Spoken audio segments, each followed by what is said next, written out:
ખ્યાતિ હોસ્પિટલ કાંડ મામલે મોટા સમાચાર મળી રહ્યા છે। રાજશ્રી કોઠારીની રાજસ્થાનથી ધરપકડ કરવામાં આવી છે। સમાચાર ફરાર રાજશ્રી કોઠારીની ધરપકડ કરવામાં આવી છે।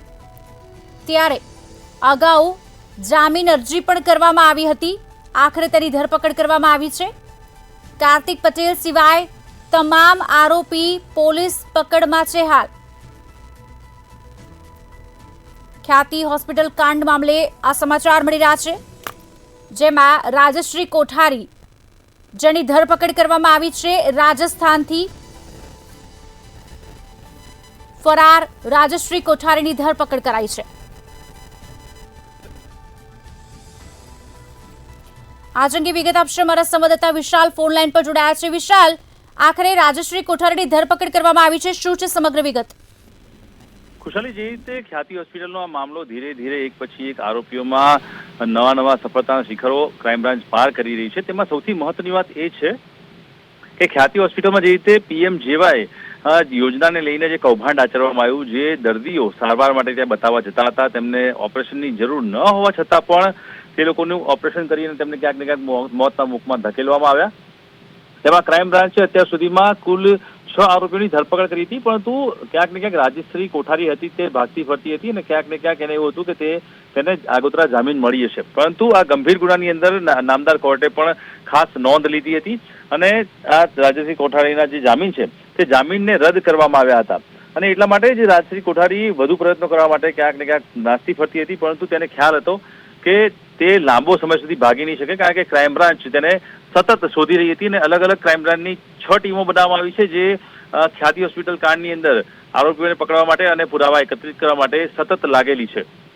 મહત્વનું છે કે ક્રાઇમ બ્રાન્ચની તપાસ દરમિયાન માહિતી મળી હતી અને રાજસ્થાનમાં રાજશ્રી કોઠારી છુપાયેલી હોવાની હકીકત મળતાની સાથે જ ક્રાઇમ બ્રાન્ચની ટીમ ત્યાં પહોંચી ગઈ અને રાજશ્રી કોઠારીને ઝડપી લીધી છે। એટલે કહી શકાય કે અત્યાર સુધીમાં આ ખ્યાતિ હોસ્પિટલ કાંડની અંદર 7 આરોપીઓની ધરપકડ થઈ ગઈ છે, પરંતુ મુખ્ય કિંગપિન ગણાતા કાર્તિક પટેલ હજી પણ ક્રાઇમ બ્રાન્ચની પકડની બહાર છે। કહેવાય રહ્યું છે કે કાર્તિક પટેલ જે રીતે ઓસ્ટ્રેલિયા ગયો હતો, પણ ત્યારબાદ ઓસ્ટ્રેલિયા છોડી અને અન્ય દેશમાં જતો રહ્યો છે, ત્યારે ક્રાઇમ બ્રાન્ચ દ્વારા તેની ધરપકડ કરવા માટેની કવાયત ચાલુ છે। ઇન્ટરપોલની મદદ લઈ અને તેના સુધી પહોંચવા માટેના તમામ પ્રયત્નો ક્રાઇમ બ્રાન્ચ દ્વારા શરૂ કરવામાં આવ્યા છે।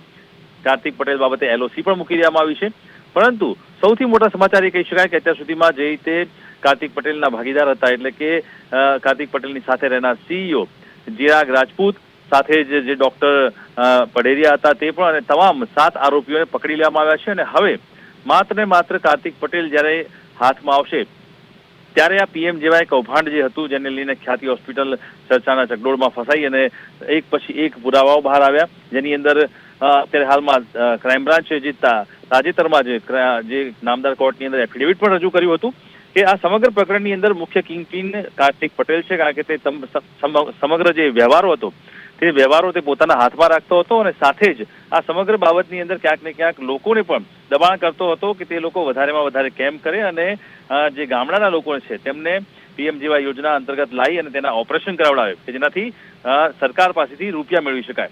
પરંતુ આ સરકારના ખિસ્સા ખાલી કરી અને પોતાની જે તિજોરીઓ ભરી છે આ કૌભાંડીઓએ, તે કૌભાંડીઓ હવે એક પછી એક પકડાઈ રહ્યા છે। જેમાં આજે જે ક્રાઇમ બ્રાન્ચને સફળતા મળી છે તેમાં રાજશ્રી કોઠારીની ધરપકડ કર્યા બાદ હવે તેને રિમાન્ડની કાર્યવાહી હાથ ધરવામાં આવશે।